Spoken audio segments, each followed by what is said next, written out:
Hello, my name is Georgis Chapantidis, and today I will talk about the 12th house in astrology. Now, the meaning of the 12th house in astrology is very hard to get a grasp on, because a lot of people actually don't really know much about what the 12th house really significates when you have planets there, when you have aspects, because the 12th house is the last house, meaning it is the house that you get into when everything else is completed, when the rational mind has gone through all the material matters that it could possibly get a hold of. So now you're getting into the area where nothing really makes sense anymore. Nothing is materialistic. It's about otherworldly matters that are very vague, very psychic and invisible in nature.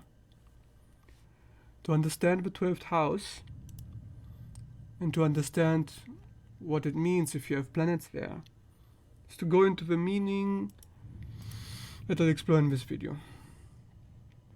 The 12th house deals with invisible matters that have to deal with symbolism. If you use your imagination, sometimes when you listen to music, when you look at an object, you may not consciously perceive that it is an archetype, that the object you're looking at has some kind of symbolic meaning. You don't normally think about this stuff. This is what you find in the 12th house. In the 12th house, you look at certain teachings, certain knowledge that is normally hidden from you. And like all things that are hidden, it's usually things that we often rather not look at, because often the things that are hidden from us deal with our shadow, with that which is repressed in the subconscious mind. Sometimes when we think about the 12th house, we think about everything that is outside of our control. It's like a force that is beyond our ego, beyond the self, beyond everything that we can get a grip on. And so if you have any planets in the 12th house, it means that this planet may function as if you can't get it to work by force of will alone. There's a force operating in the background, in the subconscious, that every human has to deal with. Each life answers to a force that comes from within. And this force is not a force that we can control. Often it leads to psychological impulses, motivations, and spontaneous expressions that we have absolutely no control of. So to understand your 12th house is to understand all of these things. It's not about simply just letting go. Because if you let go, what are you exactly letting go of?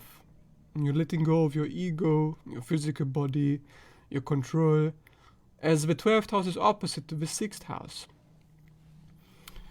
But should you give up control completely, thinking, oh, that's all I have to do, I just have to surrender, then whatever planet you're surrendering will be eaten by a black hole. Just like a black hole, you come back to the 0 point. And of course, to come back to the 0 point is to die. Do you want to die? If you have a sun in the 12th house, if you have a moon in the 12th house, are you just going to sacrifice your ego or the way you deal with your feelings? No. Because you will fall into this trap that we often see with 12th houses, that you will think that self-sacrifice is the only way to operate. You will often find that you are being torn apart between deciding whether to take full control over yourself or to give it up. Because you are, as a 12th house, recognizing that whatever attempts at control of that planet are very limited, and the planet seems to have a life of its own in the 12th house. You could say that everything you have in the 12th house is in control of the 12th house, the subconscious mind. You could say that the 12th house is the driver of every planet that is occupying there. So what do you do about this? How can you control your subconscious? Obviously, by learning as much as you can about it, by going deep inside yourself, exploring the stairs, but go deeper and deeper until finally you arrive at the source of what makes you behave the way you do. Why do you want to have an ego? What is the function of the ego if you have a sun in the 12th house? If you have a moon in the 12th house, why do you need to even take care of your needs? What for? You have to know these things. You have to know yourself and why the subconscious operates it the way it does. Otherwise, it is impossible to take any control of it. Otherwise, the lights will dim around you. And of course, you will get sucked into the black hole. The reason why this house deals with intangible matters is also the reason why the house is often associated with psychics. People who are able to see things, know things that cannot be explained by the rational mind. And that's also the 12th house. So think about hieroglyphs. If you look at a hieroglyph in an ancient pyramid, you're looking at a symbol. There's no words written on the symbol, but your mind interprets the symbol immediately, instantly, automatically. There's a wisdom of the natural world that is within you, that is operating in this house. And it is through this instinctive wisdom, this voice of the wild, that you have access to psychic abilities. Okay, so let's say you want to explore your abilities. How do you do that? By understanding where those abilities come from. If you want to understand the 12th house, you have to look at things that are very uncomfortable to look at. Because the 12th house is about the real reason for why you want this car, why are you working at this 9-to-5 job in the office, why are you going to this school, why do you work so hard on your diploma. If you're compensating for something, if you're compensating for a lack of self-image, if you're working on your insecurities, or if you're simply trying to escape from a certain kind of suffering, then the 12th house will take over whatever attempts you make to do whatever it is you want to do. So essentially, every shadow work that we do on ourselves, every self-healing work, every dissolution of that which is related to trauma has to deal with in some level to the 12th house. The 12th house is also related to hospitals, mental asylums, places where we go to when we need to have a time out, to take respite from the physical world, because the physical world is quite threatening and there's only so much we can take control of. So the 12th house is where we retreat to, into mental institutions, when our control mechanisms fail, when our boundaries are breaking down. So if you have a lot of placements in the 12th house, it may mean that you are somebody who spends a lot of time alone, contemplating your existence, understanding that a lot of things are not under your control.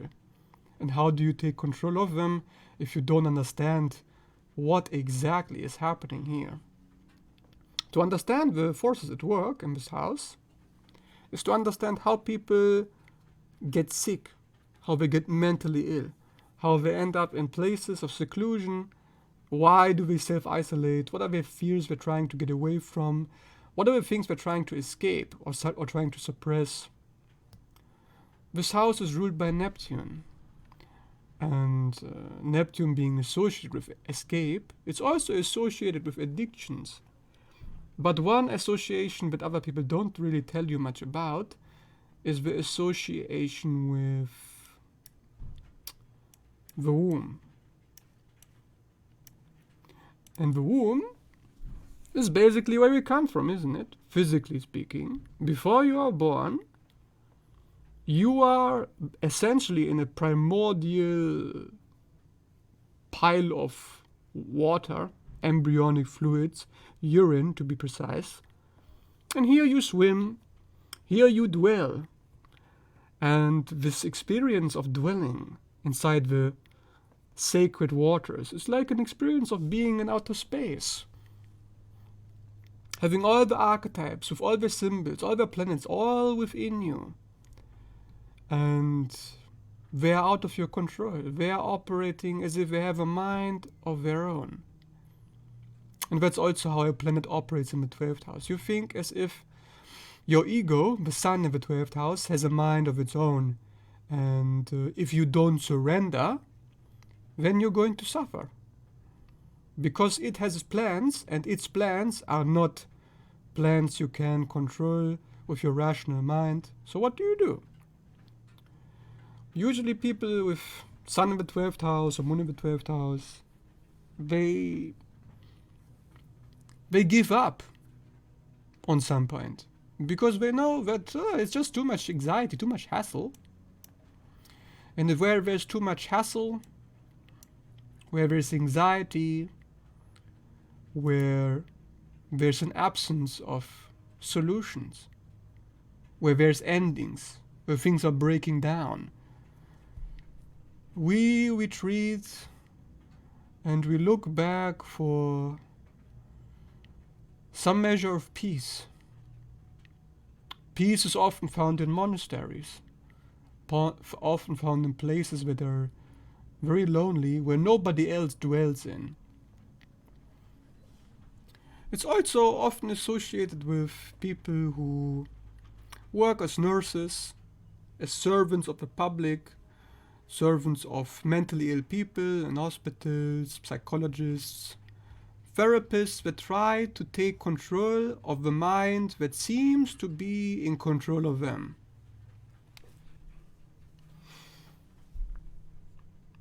If you have some kind of asteroid in the 12th house, so let's say you have Ceres, Lilith, Nessus, Chiron, and you have a centaur in the 12th house, that means that this asteroid, it is trying to bring its darker nature into your life in ways that don't really seem to make very much sense. Because an asteroid in the 12th house is very erratic. It's like, why am I feeling like this now? Why am I having these darker impulses? And what am I supposed to do about them? Because if I act on them, I feel like I'm going crazy. I feel like if I go down this path, it will only lead to damnation. So usually people with 12th house asteroids, they try to get away from them. Whatever impulses they're feeling, they don't normally act on them. Those asteroids are usually hidden. And that's why I said the 12th house is associated with everything invisible. So when things are invisible, we have to look within, and we have to ask ourselves, why aren't we expressing this? Why aren't we bringing this out? What are we scared of? Usually the problem with 12th houses is that they're afraid that nobody is going to be able to understand why they do what they do. So there's no point in acting on any of it, on any of those placements. And that is why a lot of people self-isolate. And they try to study psychology, they try to study astrology, books, divination. 12th house is about divination because divination gives us answers to things that we cannot explain, where our rational mind is failing. So, we come back to the stairs. We go into a place where we ask for some kind of guidance, because the path in front of us is invisible. It's black, you know. What do I do if I have a lot of 12th house placements? Let's say you had that stellium in the 12th house. Because actually I am a 12th house stellium. I have Sun, Venus, Mercury, Lilith, all in the 12th house. And this is basically the story of my life, of going down the staircase and what the hell do I know where it's going? There's a certain fear of the unknown that's very rational for humans to have. And it is necessary to balance this tendency of just trying to ignore everything, trying to forget, right? Forgetfulness is also something with a lot of people with a 12th house. They rather just leave the physical world behind. Even if you have generational planets there, like Neptune, Uranus, or Pluto. Especially if you have those planets. The idea of forgetting the rational world is very appealing and extremely dangerous, which is why a lot of individuals with those placements also happen to develop some kind of mental illnesses.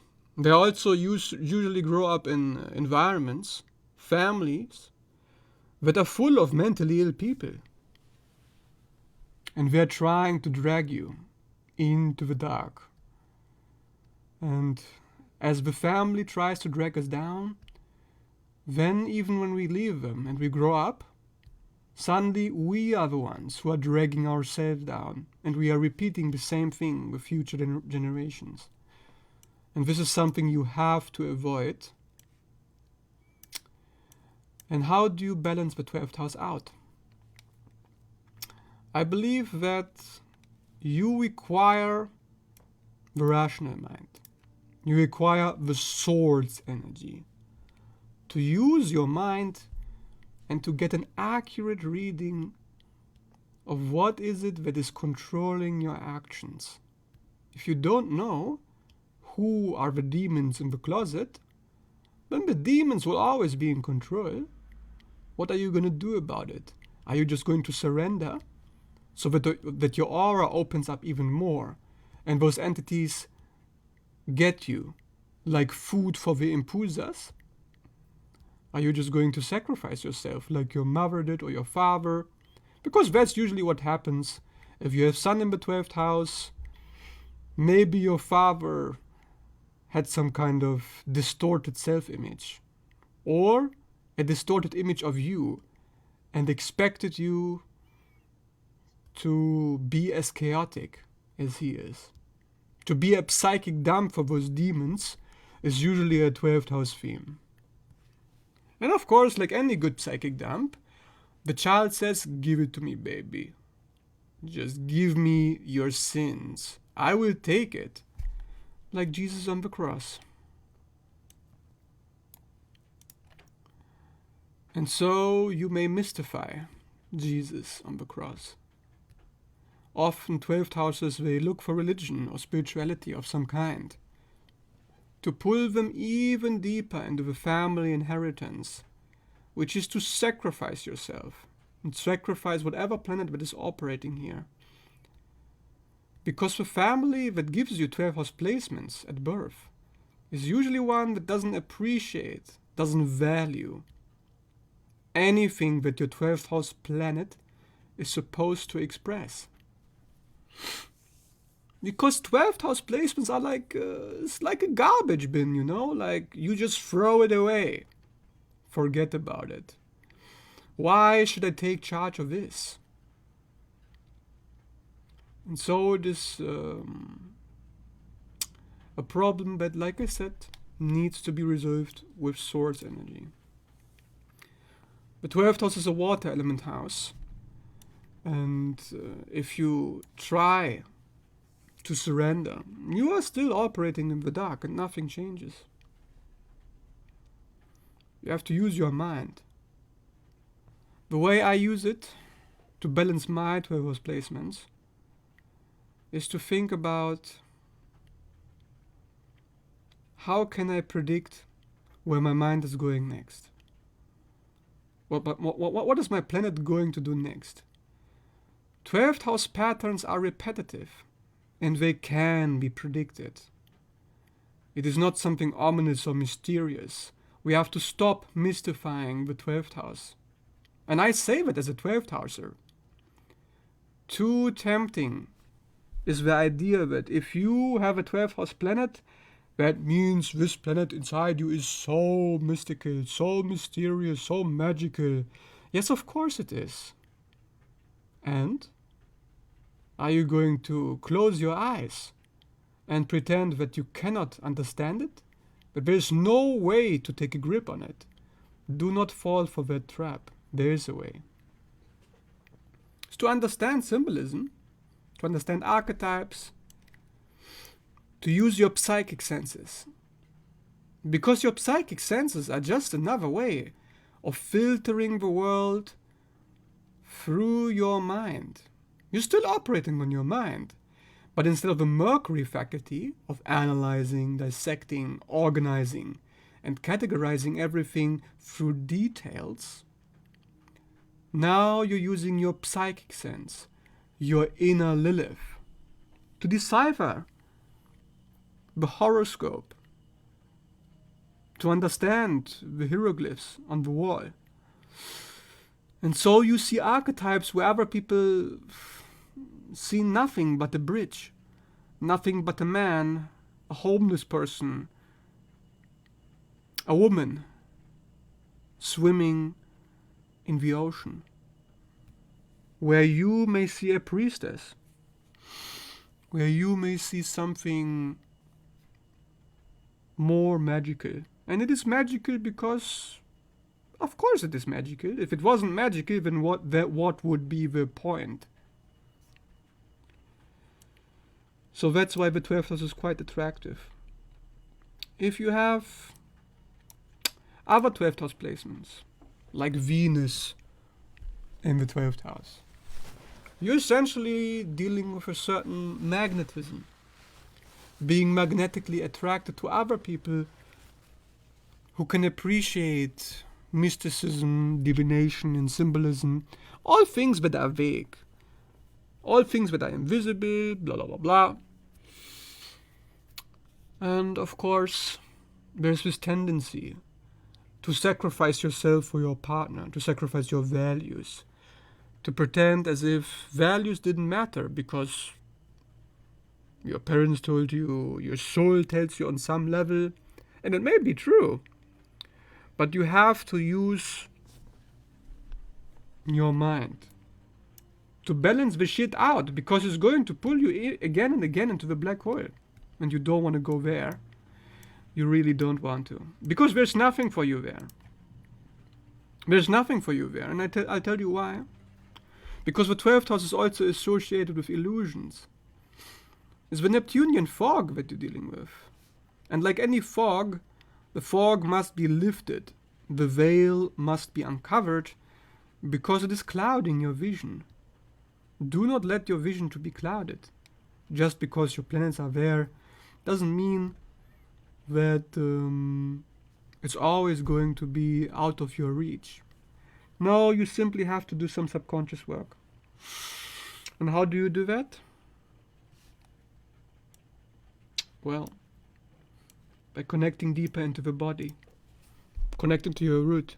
The root chakra, your feet on the ground, to find the ground that your planet is standing on. Any kind of ground, really. And if you have 12 house placements, you may find best grounding in art. The pursuit of art can be quite liberating. If you find it in paintings, if you draw something, or if you do some kind of creative writing, then you'll be able to articulate that which is so difficult to pass on, because it's not coming from your rational place.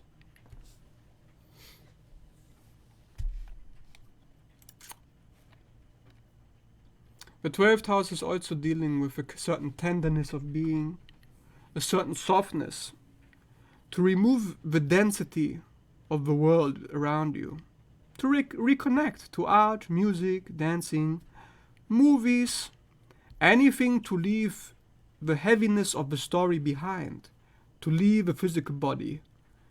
It's like the sign of Pisces, which is the ruler of the 12th house, which is two fishes looking in opposite directions. One fish is looking at the physical world, and the other fish is looking into the exodus, the way out. It's already out, like not even here, not even present. There's a certain Christ consciousness in the 12th house. So if you have a lot of 12th house placements, there's something Christ-like about you. Something that's very, very attractive for people who want some kind of snack, some kind of food. Because in a house that is about self-negation, about letting go of control, it's also letting go of judgment, letting go of judging things as good or bad. Essentially, it's very hard to have a filter in this house. So be careful, because a lot of people who don't have a filter either, and who don't have any boundaries, who will take from you without remorse, without a conscience, without a super ego injunction to tell them, oh, this is wrong, wrong. These are the kinds of people 12 houses attract. What do you do about that, by the way? Well, again, it comes back to the Swords energy. Do you have any air element in your chart? Look towards those air placements to get some kind of cooperation between your 12th house and your Mercury, or your 3rd house, your 6th house, Virgo, Gemini. Those are your best friends, really. Because everything needs balance. Everything needs some kind of grounding, to come back to earth, to be practical again. Because if you can't be practical about your intuition, if you can't back up what you feel with anything, then you have no ground to stand on. And just like in this picture, you will be operating in the dark. And you will not even recognize the demon when he is right in front of you, because it will be so dark, not being able to use your mind. I mean, what are you going to do? So don't rely on your psychic senses alone. That's basically the point of it.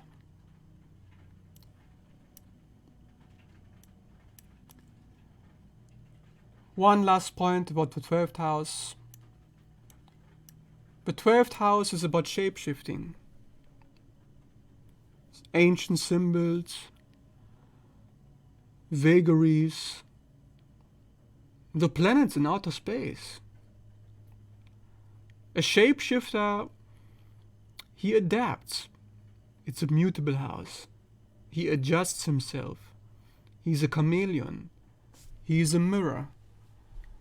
But to be a mirror to the outer world is to give other people a vomiting of that which is inside of them.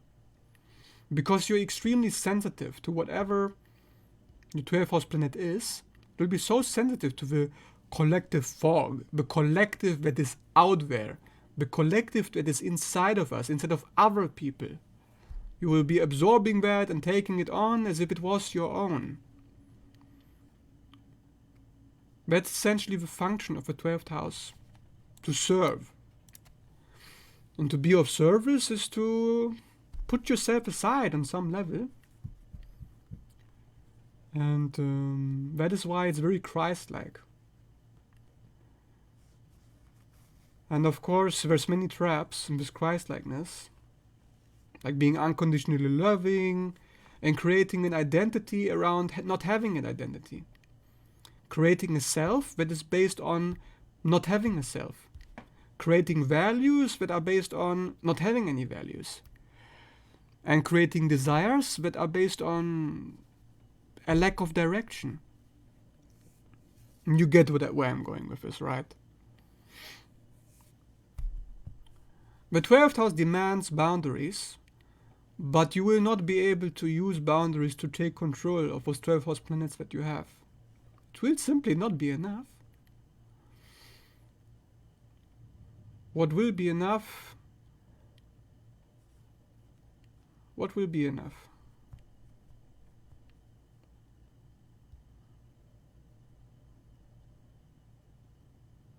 Is to be able to track what's happening next on my agenda. Is there a routine to how my subconscious operates? Because it may seem very mystical, but is it really? Or is it just the other side of the same coin, which is the 6th house, 12th house axis? If you think about it, the 6th house, the opposite of it, is all about routines. And so, of course, we can fall into the trap of thinking, oh, there's no predictability to the 12th house whatsoever. Well, it is based on observation, on pattern recognition. That's why it's very good for 12th houses to have some kind of dream journal. Some kind of journal of whenever something interesting happens, pick some tarot cards, take some notes, look your astrology transits, use whatever divination that you have, and write down what's happening. What are you noticing that you are doing which is not fully under your control? And then you will see that a pattern arises. And based on that, you will be able to have some kind of predictability. And you will understand where those patterns come from. So I hope this video about the 12th house could help you. If you like this video, please leave a like and subscribe.